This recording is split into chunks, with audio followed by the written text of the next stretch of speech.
Hello, writers. My name is Tennyson E. Stead. I am a working screenwriter and a working script doctor, and welcome to The Right Stuff. This class is the 5th episode in our course on writing your pilot script and your show Bible for your 60-minute dramatic television series.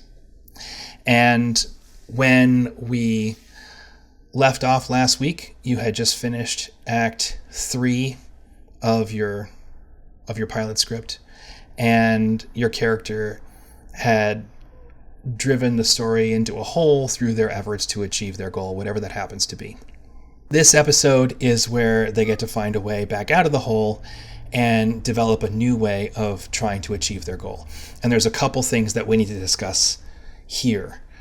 First and foremost, it's really common amongst writers, and this is definitely one of those things that we can look back and see happening all the time in the shows of the 80s and 90s. Doesn't necessarily mean that we want to repeat that convention. This is a point where the writer typically is going to have some other character come in and offer the protagonist a solution to their problems. You don't want to do that because we're watching the protagonist achieve their goal. The second something starts happening to move the story forward, the audience, it gets the cue to start waiting for things to happen. They stop watching the characters. The story starts driving the characters instead of the characters driving the story. So your protagonist has driven things to a point where they can't realistically move forward, and they now understand that. But your character is highly motivated. Your character is doing what they're doing for a strong reason that belongs to them. They can't just quit, which means now they have to find something to do that's not quitting, and that's not what they were doing before. They have to grow. They have to evolve. Maybe that means learning something new. Maybe that means interacting with people in a completely different way. They have to reinvent themselves in order to achieve the thing that they were trying to achieve.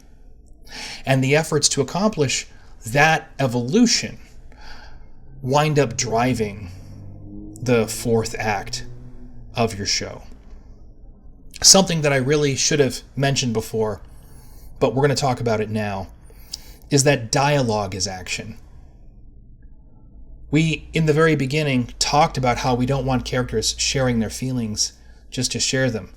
It's important to mention that talking to other characters isn't an action, but asking for advice is an action.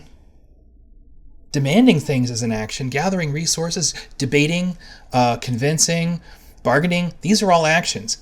Dialogue is supposed to be used as a tool for our characters to achieve our goals. So especially now that we're here at the end of Act 3 and the beginning of Act 4, and now that the kind of themes of the show have boiled themselves to the surface and we can really see what the protagonist's problems are, what their character flaws are, and what's really complicating their life right now, that doesn't mean that we sit around and talk about whether they're a good person or a bad person. This isn't an opportunity for us to litigate the character flaws of the protagonist. The protagonist needs to go and find a way forward. And that's probably going to involve asking other people for help. It's probably going to involve convincing other people that they have made a commitment to change and that they're capable of maintaining that commitment. Again, you can't play drunk. You have to play sober. So instead of having a conversation about how far wrong things have gone and how far wrong the protagonist has driven things, you want the protagonist trying to convince other people to trust them again. You want the protagonist to try and demonstrate that they can be trusted. And the degree to which those efforts show integrity or deception, humility or pride, or whatever the case may be, your character's qualities are going to boil to the surface in the subtext of their efforts. So don't worry so much about showing the arc or showing the transition, because the efforts your character is making to achieve their goal are going to change fundamentally at this point. They have to, because they won't work otherwise. And then your character carries the story through Act 4 to some kind of resolution. where they can move on from the efforts that they were making in episode 1 to start trying to achieve the goal that they have set up for themselves in episode 2. So the pressure's on because you have 8 episodes. There's more than one thing they need to do in order to achieve their goal for the season. They can't sit around trying to renegotiate this one particular problem that they've been trying to solve this whole time. They need to move on to the next goal. And they know that. They have a limited amount of time. So there's a very good chance that your protagonist is going to be inspired to show some real innovation or some radical change in Act 4, and that's a good thing. You want to embrace that. You want to let them do it. Let their innovation shine, because spectacle is just the experience of seeing people do things we didn't realize people could do.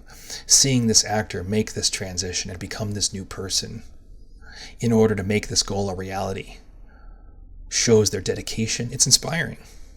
Watching people change themselves and become someone new in order to accomplish something bigger than themselves is what's good about acting. It's the inspiration and the joy of the craft. And it's our job to give that to the actors to perform. So don't pull punches with the end of Act 3, and do not hide from the liability that your character, your protagonist, has for where things are right now in Act 4. And with that understanding, what you're going to do, now that your character has driven things to the point where they are at the end of Act 3, you're going to make a list of all the stuff that they need to do using their resources, using their innovation, not the things that a person would need to do, but the things that actually your protagonist will do and must do in order to see the goal of what they're trying to accomplish in this first episode of your television series realized. Make a list of all the things that they need to do to make that happen, and then you write the scenes where they do those things. Once you finish that, you have a pilot script. Next week, we're going to end. By the way, I say next week, but if you're blasting through these lessons, more power to you. This does not need to take forever.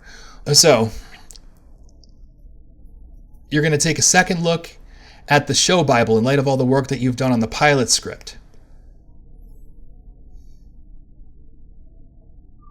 And then it's time for rewriting. Writing is rewriting. And we'll do videos on how to manage your rewriting process, but you will have a solid, strong, rough draft, if everything's gone the way it should, of your pilot script and your show Bible by the time we finish this next class. So I will see you next week. Thank you very much for showing up for the right stuff, and I look forward to learning with you.